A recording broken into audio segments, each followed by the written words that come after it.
It's called the High Desert, a vast expanse of desolate scrubland 4,000 feet above sea level in southeastern Oregon.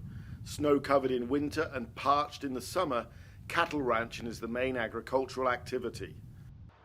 The Dunbar Ranch is a short distance from where an armed militia is occupying a federal wildlife refuge in protest at US government land management policies. Andy Dunbar has worked this land for 35 years.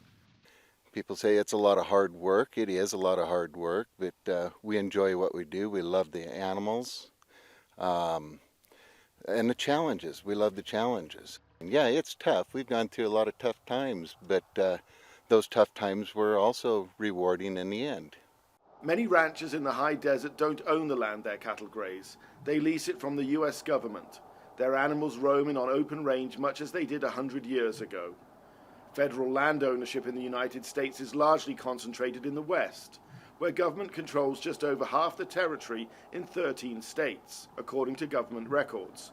However, ranchers' representatives say that in recent years, the land has been managed with an increasing emphasis on conservation, to the detriment of ranchers.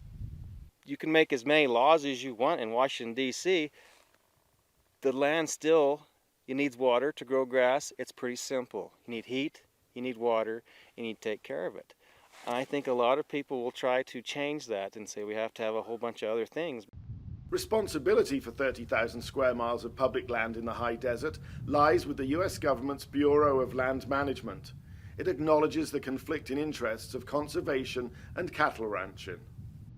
In this part of Oregon, for instance, the predominant use is grazing, but there are other uses as well as wildlife habitat, and we have to balance the needs of all of those uses.